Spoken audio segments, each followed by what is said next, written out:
My name is Dame Catherine Weather, and I knew the exact moment my 40-year marriage ended. It wasn't when Malcolm's lips pressed against hers as he handed her the glass of water, his fingers lingering a moment too long on hers.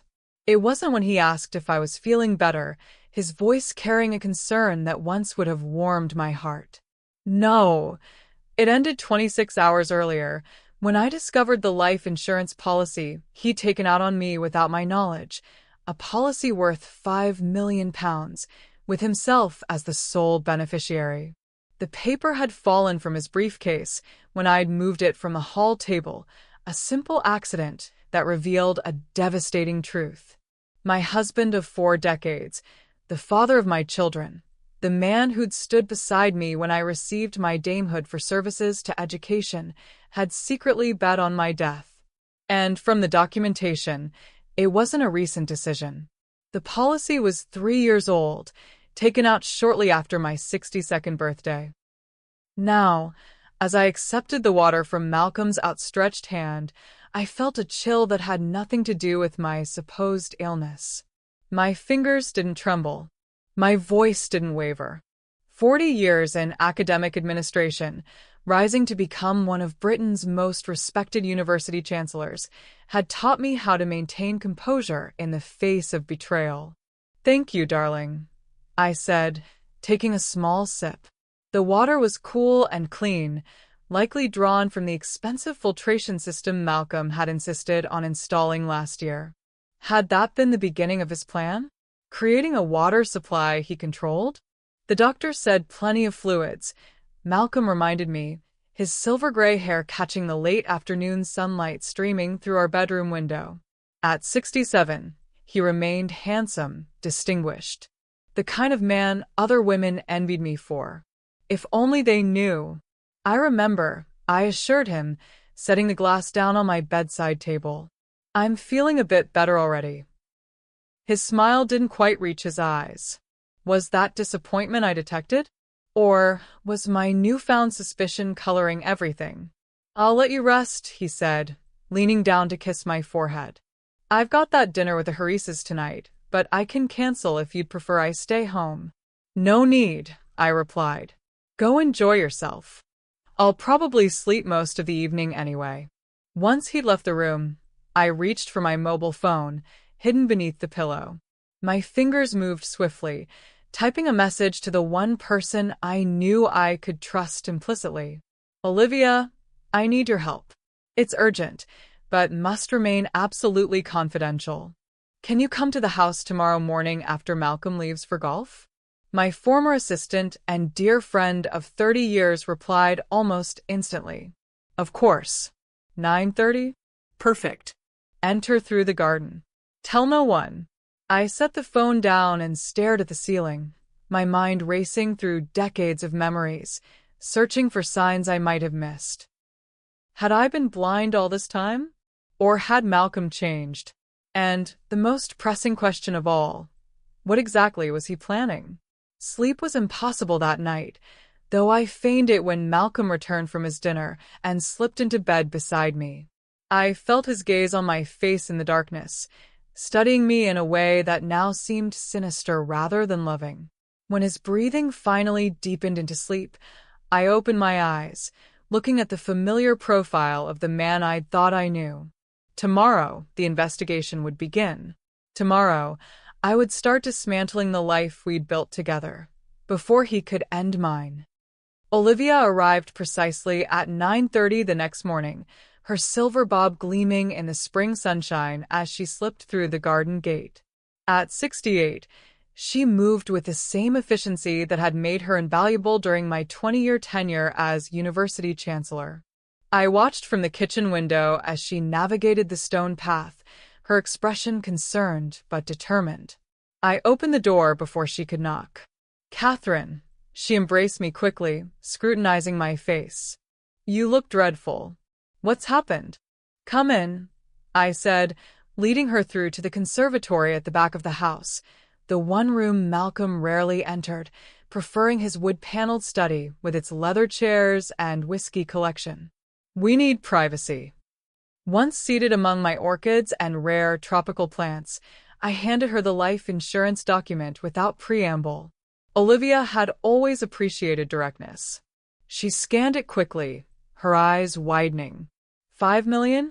And you didn't know about this? Not until yesterday. It fell from his briefcase. This is. She paused, searching for the right word. Alarming, especially given the size of the policy. And the fact that Malcolm has never shown interest in financial planning before, I added. I've handled our investments and insurance for most of our marriage. He's always been disinterested in such matters. Olivia handed the paper back to me, her professional demeanor giving way to personal concern. Catherine, forgive my bluntness, but we must ask the obvious question. Do you think he's planning to kill me? I finished for her. I don't know, but I intend to find out. I explained my strange illness of the past few days, the sudden dizziness, the uncharacteristic fatigue, the digestive discomfort that seemed to worsen after meals Malcolm prepared.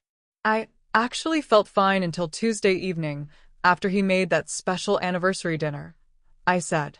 He insisted on cooking himself, sent Maria home early.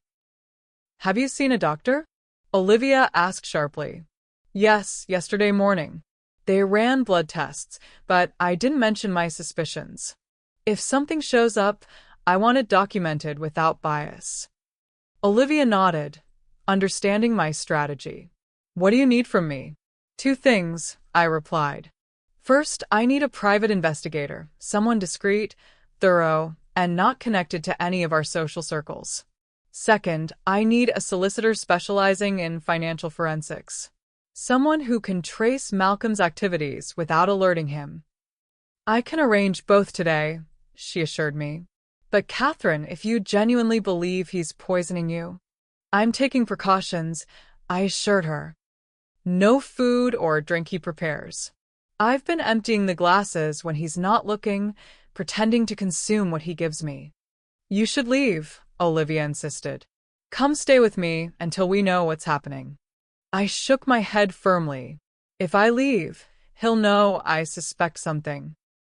If he is planning something nefarious, I need evidence before I confront him. Besides, I added, allowing a hint of the anger burning inside me to surface, there are other matters to attend to first.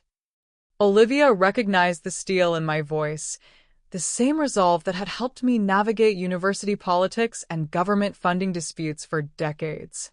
What are you planning? Justice, I said simply. But I need information before I can pursue it. I need to know if this life insurance policy is an isolated incident or part of a pattern. I need to understand exactly what I'm dealing with. We spent the next hour outlining a strategy. Olivia would contact her connections and arrange meetings with both the investigator and the solicitor. Meanwhile, I would begin my own reconnaissance, carefully documenting Malcolm's behaviors, securing evidence, and most importantly, protecting myself while maintaining the appearance of normality. There's one more thing, I said as Olivia prepared to leave. I need access to funds that Malcolm can't trace or freeze. Most of our wealth is in joint accounts. How much do you need? Enough to live on for at least a year, plus sufficient resources for a thorough investigation. Perhaps £500,000 to be safe. Olivia didn't blink at the figure. She knew the scope of my wealth, most of it earned during my career and inherited from my family, rather than Malcolm's more modest income as a management consultant. I can arrange a private loan against your art collection, she suggested. The pieces are in your name alone, correct? Yes, they were mostly inherited from my parents. Malcolm has never shown interest in the art, beyond appreciating how it enhanced our social standing. Perfect. I'll speak to Clarence at the gallery. He can arrange a private buyer willing to provide a loan against the collection without requiring its removal from your home. By the time Olivia left through the garden gate, we had the foundations of a plan. I watched her disappear down the street, a curious sense of calm settling over me despite the circumstances. For 4 decades, I had trusted Malcolm completely, building a life, raising children, sharing everything. Now, in the space of 24 hours, that life had shattered. Yet instead of despair, I felt something unexpected, a cold, clear purpose. My husband had betrayed me in the most fundamental way possible. Now, I would ensure he regretted it for the rest of his life. The private investigator Olivia found was a revelation. Ms. Josephine Blackwood arrived at our agreed meeting place, a private room at the women's club I rarely frequented, dressed impeccably in a charcoal suit, her dark hair streaked with distinguished silver. In her mid-50s, she carried herself with the confidence of someone accustomed to uncovering secrets. "Dame Catherine," she greeted me with a firm handshake. "Ms. Patterson explained the sensitive nature of your situation." "Please call me Catherine," I said, gesturing for her to sit. "And yes, discretion is paramount." "Always is in my line of work," she replied, removing a slim tablet from her briefcase. "Before we begin, I should clarify, I don't handle cases involving revenge or illegal activities. I'm seeking information, Ms. Blackwood. What I do with that information will remain within legal boundaries." I met her gaze steadily. "I assure you, I have no interest in criminal action, regardless of what my husband may have planned." Satisfied, she nodded. "Then, let's discuss what you need to know." For the next hour, I outlined my concerns, providing details about Malcolm's behaviors, our finances, and the life insurance policy. Josephine took notes, occasionally asking precise questions that revealed her sharp intelligence. "I'll need access to certain information," she said finally. "Phone records, credit card statements, his schedule. Can you provide those without alerting him?" "Some," I replied. "Others may be more challenging. We have separate mobile accounts, but joint credit cards. I can work with whatever you can safely obtain. For the rest, there are other methods." Her expression remained professional, but I detected a hint of something, perhaps respect, in her eyes. "Most spouses in your situation are emotional, sometimes irrational. You're remarkably composed. I've spent my career managing crises, Ms. Blackwood. This is simply another one, albeit more personal." "Call me Josephine," she said, offering a small smile. "And for what it's worth, your composure will serve you well. Emotional decisions rarely lead to successful outcomes in these scenarios." We established a secure communication protocol, an encrypted messaging app installed on a new mobile phone she provided. I would document Malcolm's activities daily, and she would provide regular updates on her findings. The investigation would focus on 3 primary areas: Malcolm's financial activities over the past 5 years, his personal associations, and any unusual purchases or behaviors that might indicate malicious intent. "What about physical evidence?" I asked. "If he is attempting to poison me, I'll need proof." "I'll arrange for sample analysis," Josephine assured me, "discreetly and through secure channels. In the meantime, take these." She handed me what appeared to be ordinary breath mint strips. "They're testing papers. If you suspect something in your food or drink, touch it with one of these. If it turns blue, don't consume it and preserve the sample for testing." As our meeting concluded, she fixed me with a serious look. "One final question, Catherine. If your suspicions prove correct, what do you intend to do?" I considered this carefully. "Justice comes in many forms, Josephine. I'm not interested in mere revenge. I want something more comprehensive." "Financial ruin?" she suggested. "That's merely a component," I replied. "I want him to lose everything he values: his reputation, his social standing, his sense of security. I want him to experience the complete dismantling of his world, just as he planned for mine." Josephine nodded, neither judging nor encouraging. "I'll provide the information. The rest will be your choice." Our second meeting that day was with Eliza Hobbs, a forensic financial solicitor recommended by Olivia's banking connections. Unlike Josephine's cool professionalism, Eliza brought an almost predatory energy to our consultation. Financial betrayal is often where spouses become most careless, she explained, reviewing the documents I'd provided. They assume their partners don't understand or monitor the details. A dangerous assumption in my case, I noted. I've managed our investment portfolio for years. Exactly why this is so interesting, Eliza said, eyes gleaming. Your husband isn't dealing with a financial innocent. Did he somehow forget your background? Malcolm has always been dismissive of my financial acumen, I explained. He considers it a hobby rather than a genuine expertise. One of his more patronizing traits. Men like that make my job easier, Eliza said with satisfaction. They leave trails. And trails there were. Within our first hour, Eliza had identified several concerning patterns in our joint accounts. Small but consistent withdrawals over the past 2 years. Investment shifts I hadn't authorized. A second credit card I'd never seen statements for. He's been building a separate financial identity, Eliza concluded. Not large enough to trigger your attention, but substantial over time. How much? Based on these patterns, I'd estimate approximately £300,000 diverted over 3 years. Not enough to significantly impact your lifestyle or joint holdings, but enough to establish a new life I finished for her. Or fund something he didn't want me to know about. Precisely. She made notes on her tablet. With your permission, I'll begin a comprehensive forensic trace. Bank accounts, property holdings, corporate structures. If he's hidden assets, I'll find them. Do it, I authorized.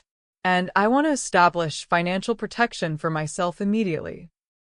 Eliza shifted into action mode, outlining a strategy that would secure my personal assets without immediately alerting Malcolm. New accounts in offshore jurisdictions. Transfer of my inherited properties into a protected trust. Rerouting of my pension and investment income away from our joint holdings. What about our shared assets? I asked. That's trickier, she admitted. Any dramatic movement of joint assets could trigger notifications. However, we can gradually shift the balance of power, creating financial leverage you can deploy when ready. As we concluded our meeting, Eliza asked the question that seemed to be on everyone's mind. When do you plan to confront him? When I have everything I need, I replied. Evidence, security, and a complete understanding of what I'm facing. And if that takes months? I smiled thinly. I've spent 40 years with Malcolm. I can manage a few more months of performance. Returning home that afternoon, I felt a curious duality. Outwardly maintaining the role of Dame Catherine Weather, respected academic and devoted wife recovering from a minor illness, while inwardly becoming someone new, a strategist planning the systematic dismantling of a life built on betrayal. Malcolm returned from his golf game in high spirits, bearing flowers, an unusual gesture that now seemed sinister rather than sweet. You look better, he observed, brushing a kiss against my cheek. Perhaps you're turning the corner. Perhaps, I agreed, accepting the bouquet with a practiced smile. These are lovely. I'll put them in water. In the kitchen, I surreptitiously tested one of the blooms with Josephine's paper strip. No reaction. Just flowers. Then not everything was a weapon. At least not yet. That night, I lay awake beside my husband of 40 years, listening to his breathing, studying his face in the dim light filtering through our curtains. Who was this man, really? Had he always been capable of such calculated betrayal, or had something changed? And most troubling of all, what had I missed all these years? The investigation would provide answers. And then, when I understood the full scope of his betrayal, I would ensure Malcolm Weather learned exactly who he had underestimated. 2 weeks into our investigation, the first significant discoveries emerged. Josephine requested an urgent meeting at our secure location, arriving with an unusually serious expression. You were right to be concerned, she said without preamble, spreading photographs across the table. Malcolm has been leading a double life. The images showed Malcolm with a woman, blonde, perhaps 20 years younger than myself, attractive in a calculated way. They were dining at an upscale restaurant I didn't recognize, his hand covering hers intimately across the table. Her name is Caroline Winters, Josephine explained. 43, divorced, works in pharmaceutical sales. They've been meeting regularly for at least 2 years, based on my investigation. I studied the photographs with clinical detachment. The betrayal stung, certainly, but felt almost secondary to the larger deception. An affair is hardly surprising, given the circumstances. But it doesn't explain the life insurance policy. There's more, Josephine continued, producing additional documents. Ms. Winters has expensive tastes. In the past 2 years, she's acquired a luxury apartment in Kensington, a new Mercedes, and taken several expensive holidays, all beyond what her salary should support. Malcolm has been funding her lifestyle, I concluded. Yes, but not from the funds he's diverted from your joint accounts. Those have gone elsewhere. She slid another document forward, a property deed. He purchased this cottage in Cornwall 18 months ago, through a shell company. It's being renovated extensively, with completion scheduled for next month. I examined the photograph of the seaside property, a charming stone cottage with expansive ocean views. A retirement home? It appears so. And it's being furnished for 2, according to the invoices I've obtained. The implication was clear. Malcolm wasn't just planning for life without me. He was actively building it, creating a new beginning with his younger companion once I was gone. The timing is interesting, Josephine added. The life insurance policy was taken out 3 months before the cottage purchase. So the policy would fund their new life together, I said, the pieces falling into place. But that still doesn't confirm he's actively trying to harm me, only that he's planning for my death. That's where this becomes concerning. Josephine hesitated briefly. Catherine, have you been tested for specific toxins? My doctor ran a general blood panel.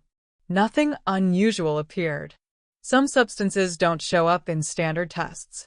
Based on your symptoms and their intermittent nature, I consulted a toxicologist friend, hypothetically, of course. She produced a medical article.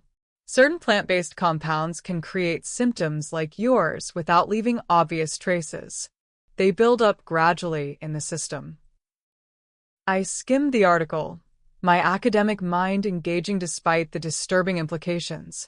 And these wouldn't be detected without specific testing? Correct. They mimic natural deterioration, the kind that might be attributed to age or stress in someone of your demographic. Making my death appear natural, I concluded. No sudden event that might trigger investigation, just a gradual decline that wouldn't raise suspicions. Josephine nodded grimly. I've arranged for specialized testing if you're willing. Completely confidential, through a private laboratory with no connection to your regular medical providers. Do it, I agreed immediately. And in the meantime, I'll continue avoiding anything Malcolm prepares. Our conversation shifted to the financial investigation, where Eliza had made equally disturbing discoveries. The diverted funds, now totaling closer to £400,000, had been channeled through a complex network of accounts before disappearing into offshore holdings. He's been surprisingly sophisticated, Eliza reported when she joined our meeting. For someone supposedly uninterested in financial matters, he's created quite an intricate structure.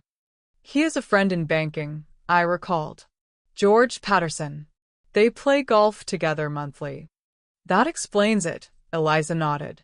He's had professional guidance. The good news is I've managed to trace most of the diverted funds. The better news is that I've implemented the protective measures we discussed. Your personal assets are now secured. How secure? Completely. I've established a trust in your name, transferred your inherited properties and investments, and created new accounts Malcolm cannot access. Approximately 60% of your total wealth is now protected. And the joint assets? That's where we've made an interesting discovery. Eliza smiled like a predator. Malcolm has been falsifying your signatures on certain documents. Not just fund transfers, but loan applications, investment changes. It's fraud, Catherine. Documented, provable fraud. The implications were significant. Financial fraud would give me substantial leverage in any divorce proceedings, potentially allowing me to claim a larger portion of our joint assets. More importantly, it would devastate Malcolm's reputation and possibly lead to criminal charges. There's something else you should know, Josephine added, exchanging glances with Eliza. Malcolm has a meeting scheduled with your family solicitor next week. We don't know the purpose, but given the timing, he's preparing for my demise. I finished, the reality settling cold and hard within me. Ensuring his legal position is secure when I'm gone. The evidence was mounting, each discovery more damning than the last. Yet without proof of active poisoning, I couldn't conclusively demonstrate that Malcolm was attempting murder rather than simply preparing for a future without me. Distasteful and betraying, certainly, but not criminal. That changed 3 days later when the specialized toxicology results arrived. Toxic levels of thallium, Josephine reported, her voice tight with controlled anger as we spoke in the secure room. Low enough to avoid detection in standard tests, high enough to cause your symptoms. With continued exposure, it would eventually cause organ failure. Fatal. Eventually, yes. And easily dismissed as natural causes in someone your age, especially with your history of mild hypertension. I absorbed this information with surprising calm. Suspecting betrayal was one thing. Confirming your husband of 40 years was actively poisoning you was quite another. Yet instead of fear or despair, I felt an icy clarity descending. We need evidence of the source, I said. Proof that Malcolm is administering it. Already arranged, Josephine assured me. I've set up surveillance in your kitchen and dining area. If he's tampering with your food or drinks, we'll document it. 2 days later, we had our answer. The surveillance footage, reviewed in Josephine's office, showed Malcolm carefully adding a powder to my evening tea, a special blend he'd been preparing for me throughout my illness, claiming it contained herbs to settle my stomach. We've tested the remaining tea in your canister, Josephine confirmed. It contains thallium compounds. Difficult to detect by taste, especially in a strong herbal blend. The final piece of evidence was perhaps the most damning. Malcolm's internet searches, recovered through forensic examination of his laptop, included queries about untraceable poisons, symptoms of thallium poisoning, and most tellingly, how long for thallium to cause death. You have everything you need, Josephine said, gathering the evidence into a secure folder. More than enough for police involvement, if that's what you want. But police involvement wasn't what I wanted. Not yet. Simple arrest and prosecution seemed insufficient for what Malcolm had attempted, the cold, calculated effort to end my life for financial gain and a new beginning with his mistress. No, I had something more comprehensive in mind, something that would dismantle every aspect of the future he'd planned, leaving him with nothing but regret and the knowledge that he had fatally underestimated his wife of 40 years. I need a few more days, I told Josephine and Eliza at our strategy meeting, to implement the final phase. They exchanged concerned glances. Catherine, Eliza began carefully, you're still at risk as long as you're in that house with him. I'm taking precautions, I assured them. No food or drink he prepares. No opportunity for him to administer anything. And I need him to believe his plan is working for just a little longer. Reluctantly, they agreed to my timeline. 3 more days to set everything in motion. 3 more days of performance, of pretending I didn't know my husband was slowly killing me. 3 more days before Malcolm Weather discovered exactly what happens when you betray Dame Catherine Weather. The final preparations moved with precision. Eliza completed the financial maneuvers we'd planned, securing my position while creating the leverage I would need. Josephine compiled all evidence into comprehensive documentation, creating multiple secure copies. And I, with Olivia's assistance, arranged the most crucial element of all, the confrontation. The setting needed to be perfect. Not our home, where Malcolm held certain advantages. Not a public place, where appearances would need to be maintained. I chose instead the university's private meeting room, ostensibly for a trustee gathering Malcolm had agreed to attend as my spouse. Everything is arranged. Olivia confirmed the morning of our planned reckoning. The room is secured, recording equipment in place. The trustees have been informed of a last-minute schedule change. And the guests. All confirmed, arriving separately, as instructed. I nodded, satisfied. And the documents? Prepared and waiting in the conference room. Everything exactly as you specified. That evening, Malcolm helped me dress for what he believed was a routine university function, solicitous as he'd been throughout my illness. I noted how carefully he avoided offering me food or drink, likely concerned about appearing suspicious after his behavior of recent weeks. "You're looking better tonight," he observed, adjusting his tie in our bedroom mirror. "Some color back in your cheeks." "I feel stronger," I replied truthfully. The treatments for thallium poisoning had been working, though I'd told Malcolm nothing about them. Perhaps I'm finally turning a corner. His expression flickered. Disappointment? Calculation? After 40 years of marriage, I had thought I could read every nuance of his face. Now I wondered if I'd ever known him at all. "Don't overdo it," he cautioned, the concerned husband to the end. "These trustee meetings can be taxing." "I'll be fine," I assured him. "Besides, you'll be with me." The drive to the university passed in comfortable silence, Malcolm occasionally reaching across to pat my hand affectionately. I allowed the contact, studying his profile in the dim car interior. He seemed relaxed, confident. A man with plans proceeding smoothly. The security guard at the university gate waved us through with a respectful nod to me. After 20 years as chancellor, I remained a recognized and respected figure on campus, even in retirement. We parked in the reserved space still maintained for my use and walked toward the administration building, Malcolm's hand supportively at my elbow. "The meeting room has been moved," I informed him as we entered the building. "Renovations in the East Wing.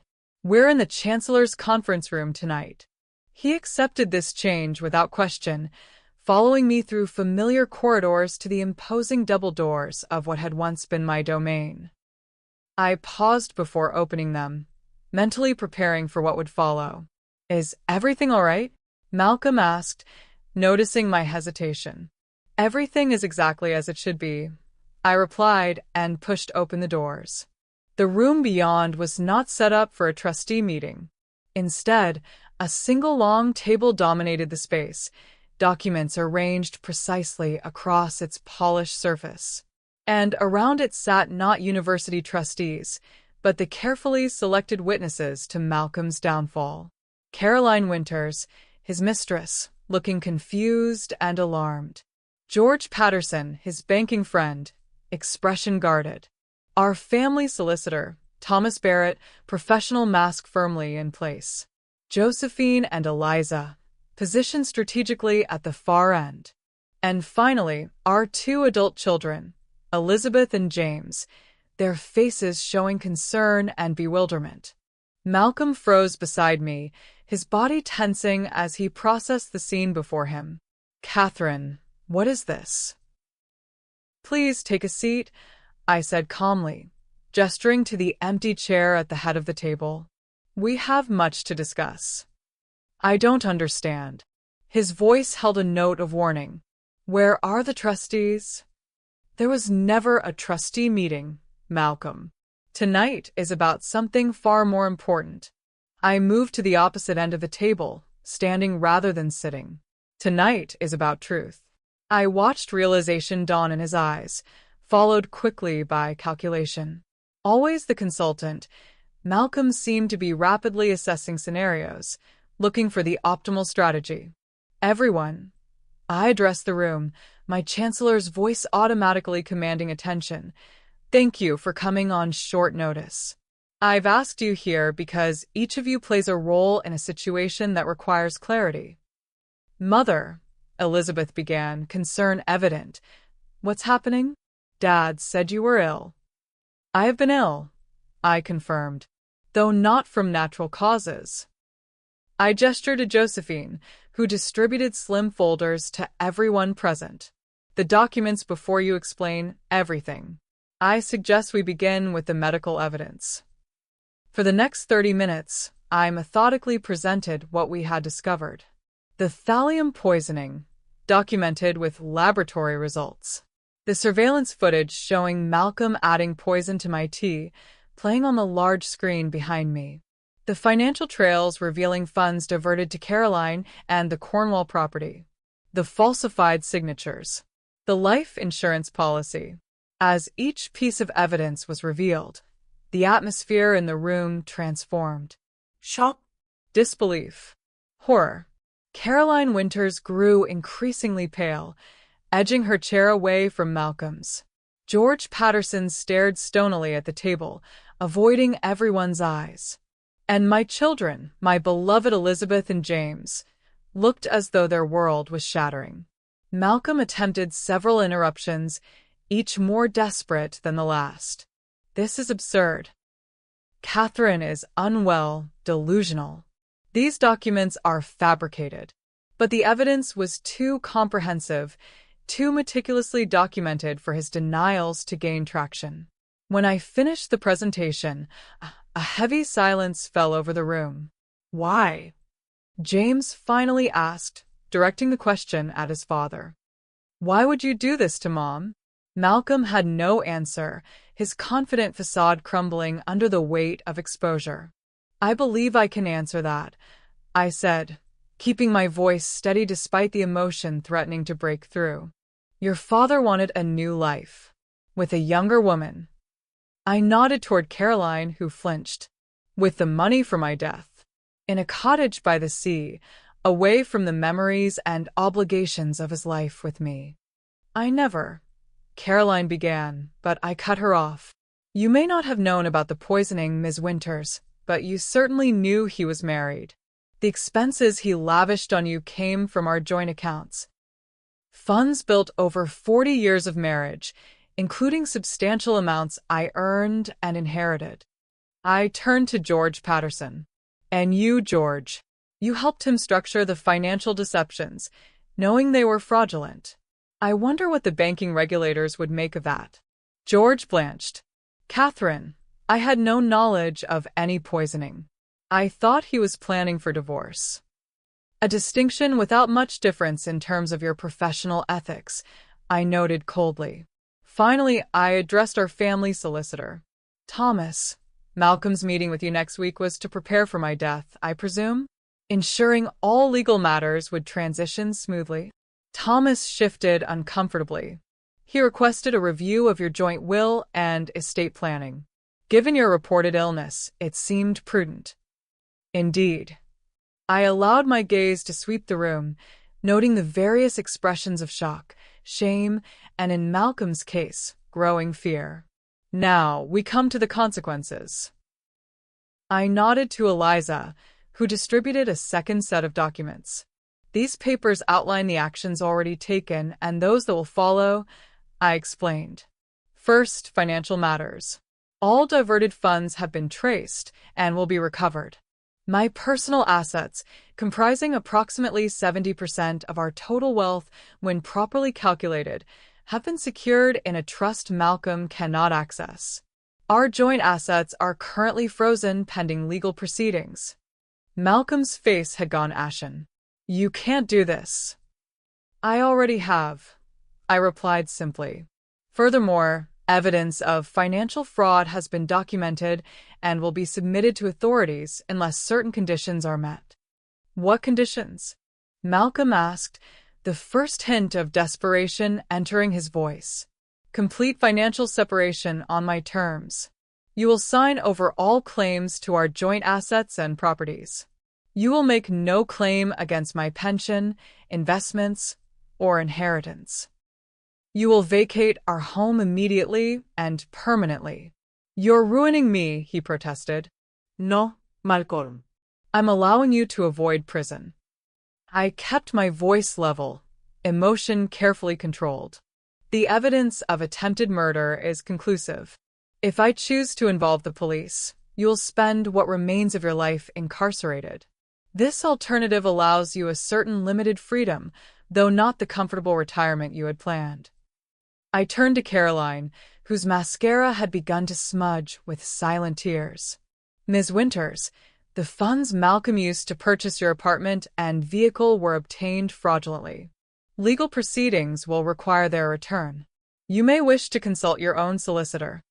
To George Patterson, your involvement in financial fraud will be reported to regulatory authorities unless you cooperate fully with the recovery of all diverted funds. Your banking career is likely over regardless, but your personal freedom depends on your cooperation. And finally, most painfully, to my children, Elizabeth, James, I'm deeply sorry you've been drawn into this ugliness. Your father's actions reflect on him alone, not on our family as a whole. I hope in time you can process this betrayal and find your own path forward. Malcolm, seemingly recovered from his initial shock, attempted a new strategy. This is extreme, Catherine. We can discuss this privately. Come to a reasonable arrangement. There will be no private discussion, I interrupted. No negotiation. The terms are non-negotiable, and they must be accepted tonight, with these witnesses present. And if I refuse? Then I contact the police immediately, and the evidence of your attempted murder is submitted in its entirety. By morning, your name and face will be in every newspaper in Britain. Respected businessman poisons wife for mistress and money. Consider how that will impact the remaining decades of your life. The silence that followed was absolute. Malcolm glanced around the table, seeing no allies, no escape routes. The careful facade he'd maintained, charming husband, doting father, pillar of the community, had completely collapsed, revealing the calculating predator beneath. You've thought of everything, he finally said, a note of bitter admiration in his voice. I learned strategic thinking from the best academic minds in the country, I replied. You should have remembered that before you decided I was expendable. Thomas Barrett, ever the solicitor, cleared his throat. If I may, the documents prepared by Mrs. Hobbs appear legally sound.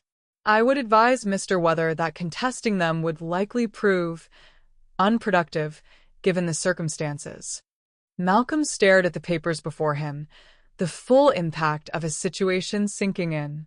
Everything he had planned, the seaside retirement, the younger woman, the comfortable wealth, was evaporating before his eyes.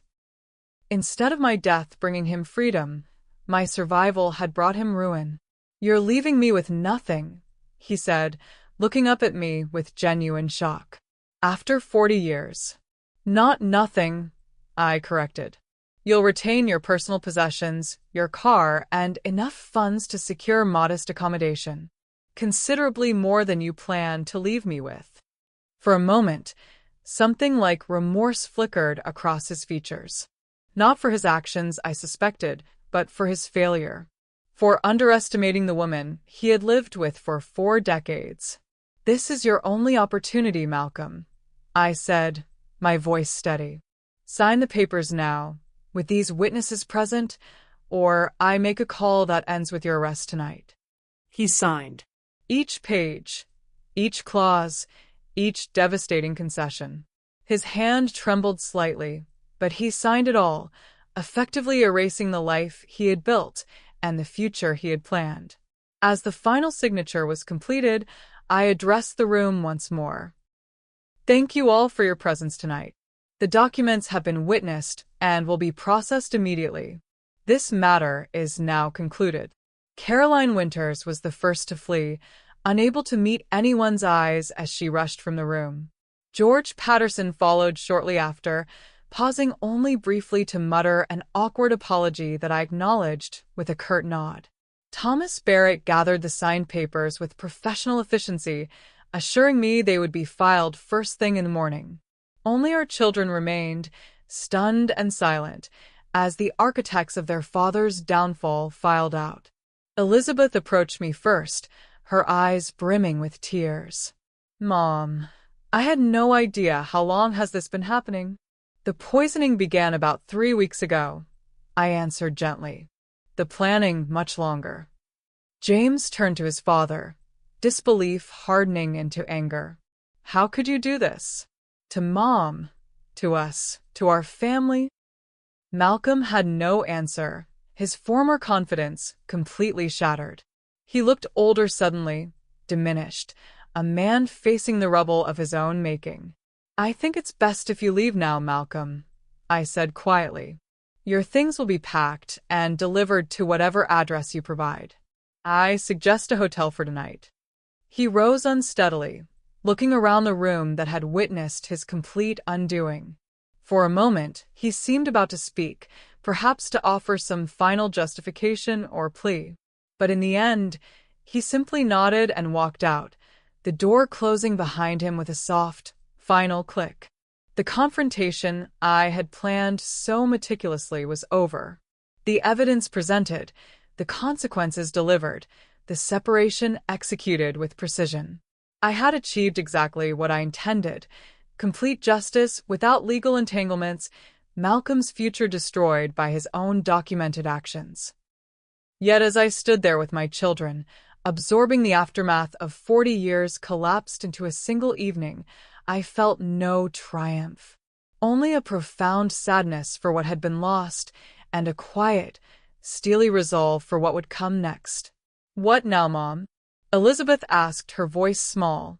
"Now," I said, gathering my strength, "we begin again." The days following Malcolm's exposure unfolded with mechanical precision, every contingency anticipated, every detail managed. Malcolm vacated our home that night, sending a brief text with an address for his belongings. Eliza's team processed the legal documents with remarkable efficiency.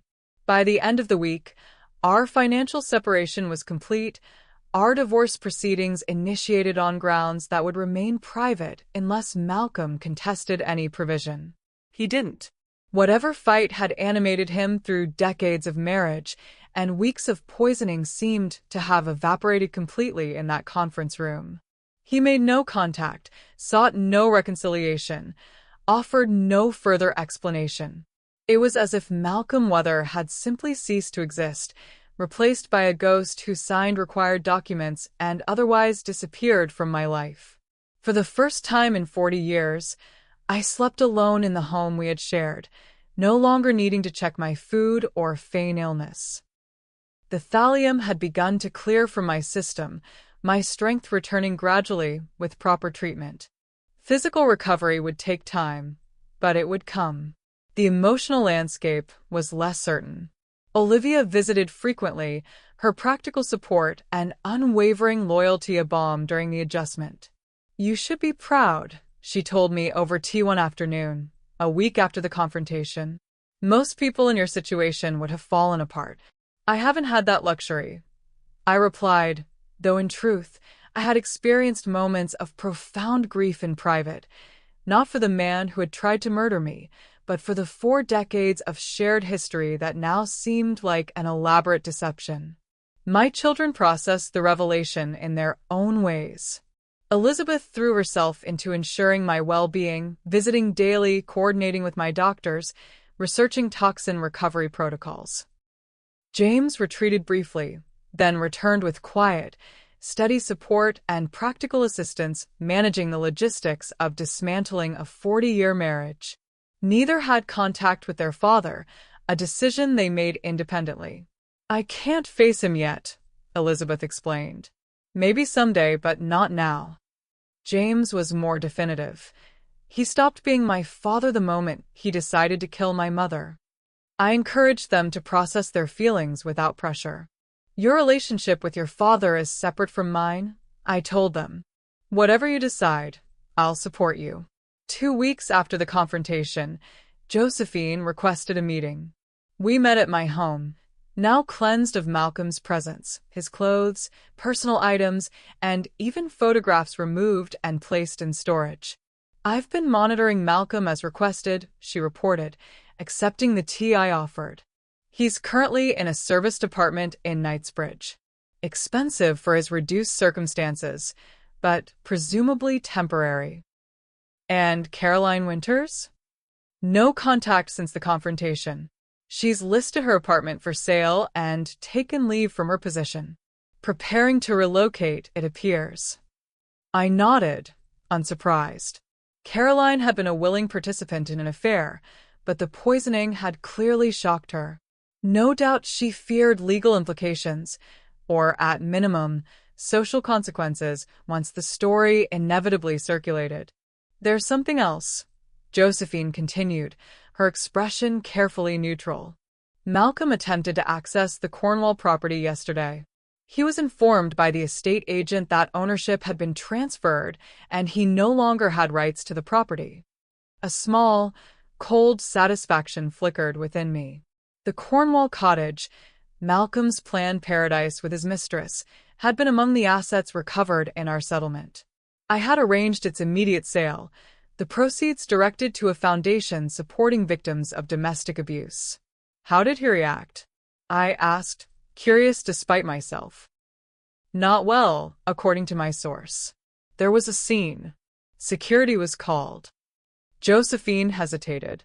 Catherine, I need to ask, what are your intentions regarding the criminal evidence? The question had been inevitable. The evidence of Malcolm's poisoning attempt remained secured but unfiled with authorities, a sword of Damocles suspended by my discretion alone. For now, I'm maintaining it as leverage to ensure his complete compliance with our separation terms, I replied. Beyond that, I haven't decided. Josephine nodded, understanding the strategy. Just be aware that there may be statutes of limitations to consider, depending on how you ultimately wish to proceed. I'm aware, y assured her. At present, ensuring my financial and personal security takes precedence. In truth, I had been wrestling with this question daily. Did I want Malcolm prosecuted? Imprisoned? The evidence would certainly support such an outcome. Justice, in the most traditional sense, demanded it. Yet something held me back. Not mercy, certainly, but perhaps a different calculus of justice and consequence. That evening, I sat in my study reviewing the final asset division reported by Eliza.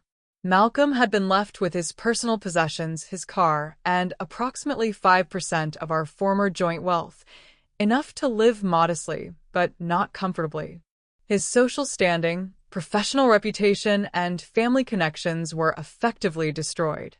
The future he had planned with Caroline was shattered beyond repair. Was it enough? The question haunted me as I closed the financial reports and moved to the window, watching darkness settle over the garden Malcolm had never shown interest in but that I had nurtured for decades. The roses were blooming particularly well this year, their fragrance occasionally reaching me even through the closed window. My phone rang, breaking my contemplation. The screen showed a number I didn't recognize. Dame Catherine Weather speaking, I answered, my professional tone automatic. Catherine. Malcolm's voice, rough and unfamiliar. Please don't hang up. I remained silent, neither agreeing nor refusing. I need to ask you something, he continued, words slightly slurred. Why didn't you go to the police? Why didn't you have me arrested? It was the first time we had spoken since the confrontation. Would you prefer that option? It remains available. No. God, no. He exhaled shakily. I just don't understand. You had everything you needed to put me away for decades. Why this instead? I considered my answer carefully. Prison would have been simpler, perhaps, but it would have ended things too quickly. This way, you live with the consequences. You wake up every day knowing what you lost, what you attempted, and how completely you failed. That's cruel, he whispered. Crueler than poison in my tea? I asked mildly. Crueler than planning my death while sleeping beside me for 40 years? He had no answer for that. Was any of it real? I asked suddenly, the question escaping before I could contain it. Any of the 40 years? The silence stretched so long I thought he might have hung up. Finally, his voice returned, smaller somehow. Most of it. In the beginning, all of it. When did I become disposable to you, Malcolm? Another long pause. I don't know. It happened gradually, then suddenly. You were so accomplished, so respected. I became peripheral. So you decided to kill me? The calmness of my voice surprised even me. It wasn't like that. Not at first. Caroline was she made me feel important again. The way you used to, before you became Dame Catherine, before everyone wanted a piece of you. It was a pathetic justification, yet I found myself listening, curious about the mental architecture that had allowed my husband to transform from life partner to would-be murderer. The insurance policy was George's suggestion, he continued. Just planning for the future, he said. But once it existed, possibilities opened up. Things I hadn't considered before. Like thallium in my tea. He made a sound, half sob, half laugh. Do you know the irony? I researched for weeks to find something untraceable, sophisticated. In the end, I was caught by simple kitchen surveillance. The powerful often underestimate the seemingly powerless, I observed. You forgot who I was, Malcolm. Who I've always been. Another long silence followed, heavy with 4 decades of history distilled to this final, fractured exchange. What happens now? He finally asked. Now you live with what you've done. I replied simply. As will I. Will you ever tell people about what I tried to do? I considered this. The question of public exposure had been part of my calculation from the beginning. Malcolm feared it above all else, the respected businessman revealed as a calculating poisoner. That depends entirely on you, I decided. Maintain absolute compliance with our agreement, and your secret remains between those who were in that room. Deviate in any way, and I release everything, the footage, the lab results, the financial trail. Your name becomes synonymous with your crimes. I understand, he said quietly. Good night, Malcolm. I ended the call without waiting for his response. Setting down the phone, I moved to the bookshelves that lined my study. 40 years of collected volumes, literature, academic works, photography books from our travels. Among them stood several photo albums I hadn't yet removed. I selected one at random, opening to images from 30 years ago. Malcolm and I on a beach in Greece, laughing into the camera. Malcolm holding baby Elizabeth while James, then a toddler, clutched his leg. Had it all been genuine then? Had he loved me once, before resentment and entitlement corrupted that love? Perhaps it didn't matter anymore. The past couldn't be rewritten, only interpreted through the harsh lens of the present. I closed the album and returned it to the shelf. Tomorrow would begin my new life, one without Malcolm, without the certainty of a shared future, without the foundation I'd built my existence upon for 4 decades. But also a life without poison in my tea, without betrayal disguised as care, without the slow murder of body and trust. A fair exchange, all things considered. The Cornwall cottage looked different in person than it had in photographs. Smaller, perhaps, but with a charm that transcended size. Weathered stone warmed by afternoon sunlight, gardens tumbling with native wildflowers, the rhythmic percussion of waves against the cliffs below. I stood on the terrace, breathing air untainted by London pollution or painful memories. The property had come full circle, purchased by Malcolm for his post-murder life with Caroline, transferred to me in our settlement, sold to benefit domestic abuse survivors, and now, through an unexpected chain of events, leased to me for the summer. The new owners were delighted when I inquired on your behalf, Olivia had explained. Apparently they're overseas until autumn and were hoping to find a trustworthy tenant. The coincidence had seemed too perfect to ignore, a symbolic reclaiming of something Malcolm had intended to enjoy after my death. So here I stood, very much alive, claiming 3 months of seaside serenity as part of my own renewal. The past year had unfolded with unexpected momentum. The divorce had finalized without contest, Malcolm accepting every term rather than risk the evidence of his attempted murder becoming public. My health had recovered fully, the last traces of thallium finally cleared from my system. And most remarkably, I had discovered a life beyond the scaffolding of my 40-year marriage, one rich with work, friendship, family, and previously unexplored possibilities. I had accepted a part-time position advising an educational foundation, using my experience as chancellor to help expand academic opportunities for disadvantaged students. I had reconnected with friends neglected during my marriage, discovering how many genuine connections remained available to me. I had developed new routines, new interests, new ways of moving through the world as myself rather than as half of a long-established pair. My children had found their equilibrium as well.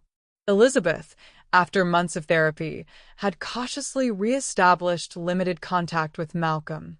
Monthly lunches, carefully structured, focused primarily on maintaining some vestige of father-daughter connection. James remained estranged, his anger still too raw for reconciliation. I supported both their choices without judgment, recognizing the complexity of their position. As for Malcolm himself, I had minimal direct knowledge of his circumstances. Josephine, whose services I had retained on a reduced basis, provided occasional updates. He had found employment with a former colleague's firm, a significant step down from his previous position, but respectable work. He had moved from the expensive service department to a modest flat in Clapham. His social life appeared limited to occasional golf games with a dwindling circle of friends. Caroline Winters had indeed relocated, accepting a position with a pharmaceutical company in Manchester, as far from London and Malcolm as professional opportunity allowed. According to Josephine's sources, there had been no contact between them since the night of the confrontation. The criminal evidence remained secured but unfiled, my insurance policy against any attempt by Malcolm to rewrite our history or contest our settlement. I had decided, after much reflection, that traditional justice via the criminal courts was not my priority. Malcolm's current existence, diminished, isolated, haunted by his failure, seemed punishment enough for a man whose primary motivations had been greed and ego. A gull cried overhead, drawing my attention back to the present moment, the terrace, the cottage, the sea stretching to the horizon. I had brought work with me, manuscripts to review for the foundation, but found myself increasingly drawn to simply being present in this place, absorbing its quiet beauty. Tea on the terrace, Dame Catherine? My temporary housekeeper, Mrs. Penrose, appeared at the French doors, a tray balanced in her capable hands. "That would be lovely, thank you," I replied, settling into one of the weather-worn Adirondack chairs. As she arranged the tea service on the small table, loose Darjeeling, brewed exactly as I preferred, I found myself reflecting on the symmetry of this moment. Tea, once the vehicle of Malcolm's poison, now represented simple comfort in this place he had prepared for my absence. Mrs. Penrose departed, leaving me with my thoughts and the endless sea. I poured the tea carefully, still maintaining the habit of examining food and drink before consumption, despite knowing no threat remained. Some cautions once learned are not easily abandoned. My phone chimed with a message. Elizabeth, sending photos of her children playing in her London garden. My grandchildren had become a particular joy in this new chapter, their uncomplicated love a reminder of life's continuity despite profound disruption. As I typed a reply, another message arrived. From James this time, confirming his planned visit next weekend. My son had been especially protective since Malcolm's betrayal, checking in daily, arranging his schedule to include regular time together. This Cornwall visit would be our first significant holiday together in years. I set the phone aside and lifted my teacup, watching sunlight dance across the surface of the liquid. 1 year ago, such a simple action had been potentially lethal. Now it represented one of life's small pleasures, reclaimed along with so much else. The local village church bells chimed the hour, the sound carrying clearly across the headland. 4 o'clock. In my previous life, this would have been when Malcolm returned from his office, expecting his evening whiskey and a sympathetic ear for his professional complaints. A routine maintained for decades, unquestioned until it became the framework for my intended death. Now 4 o'clock meant nothing particular, just another hour in a day structured entirely by my own preferences. Freedom I hadn't known I was missing until it found me through the most unexpected and painful of paths. That evening, as twilight settled over the cottage, I sat at the small writing desk by the window, composing responses to the foundation proposals I'd been reviewing. Work that engaged my mind and served a purpose beyond myself, a reminder that at 65, I remained capable of meaningful contribution.